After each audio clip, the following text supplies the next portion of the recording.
October 30, 2023, Barangay and SK Election 2023. Magbaklay na ta padulong sa eskwelahan, kay syempre dito man ta puputar. Pag-abot to dito, taas kay linya. Hapon nagita ning adto para mag-expect ta nga wala nang tayo naglinya. After a long patience na to nga hinulat, sa wakas we're done. For that time is nag-ulan na siya. So nag-wait nga mundang ang ulan, tas imuli. Mao din niya akong school before sa during elementary, sa Mata Elementary School.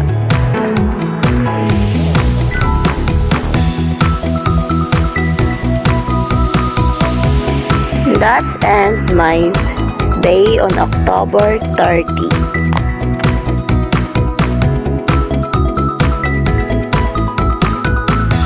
On the next day, it was October 31, 2023. Tingluto na siya og bingka. Sa dara kong mama guys, gamix na siya og para himuon nga bingka. Dara, pagaling man na siya nga kanang may. Tas i-mix pa man na siya sa kanang latik para patubuon, para timplahan, para lamiin yung bingka. Then, pag mahumanag siya guys, tumutubo na siya, so lutuon na. So mani guys, nadara ako ang brother-in-law. Daghan kayo nagtabang sila luto sa mga. May koya, ko ang papa, ang manghod. Then guys, mani ang mga luto tayo. Ibawa kayo, ikipa sa smiling nga galuto. Wow, pa kayo. So mao to guys, dito nag-end akong day sa October 31, 2023. So tomorrow is November na. On the next day, November 1, 2023, sad to say guys, gilantan ko. It's because nagpaibot kong ngipon before the day of election.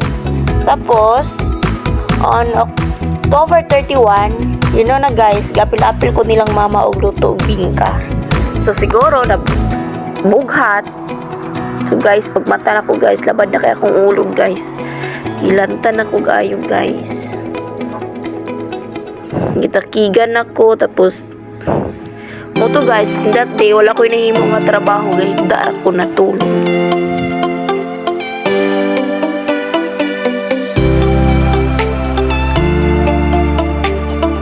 Guys, kaya nam kong tambal guys para maulian ta guys kay naghan pa ba kay tagplano itong bakasyon, itong weekend matulog na dito until na okay na ko guys. Then that ends my day.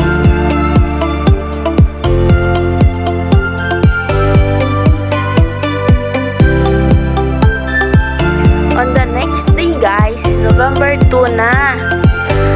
Kini nga adlaw is tingdagkot, pero wala ko na nagkot kay kanang mahadlok ko nga hilanta na pug ko. So kung mo is nara ko sa mua.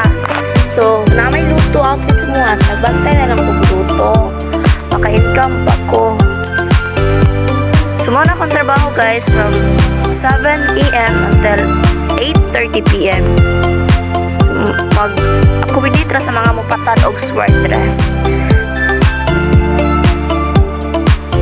Actually guys, madali siya akong trabaho every weekend, every kanang wala na klase, Saturday and Sunday.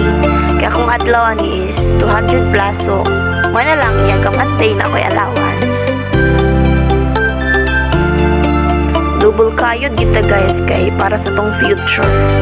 May na lang na makatapang ta sa tong ginikanan guys. Dili na sila madakaan og gasto guys.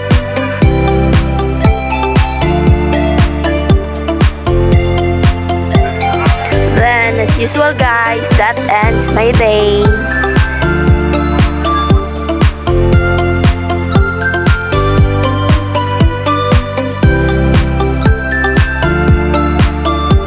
This is it guys, last day na sa ako ang weekend. So, November 3, 2023 is may adto mi sa school sa Dumingag. Here we is, gabiyahin mi kay magpa-clearance. Kaya putaan na ni guys. So, amin nagpa-clearance sa tong 31. Here we are guys, together with my friends, classmate. Di ay pud na ako ni sila. Friend pud ako ni sila sa kabuang. Mag-uban mi sa asa mi padulong. Wa man pud mi ngaway mga wa pa nga clerk. Dira guys, so nanganta mi og kuan school hymn, then beside me og mission og vision guys. Mga yabag kay mi sige pangatawa na ulaw kay. And lastly guys, that ends my day. Thank you for watching. Bye-bye.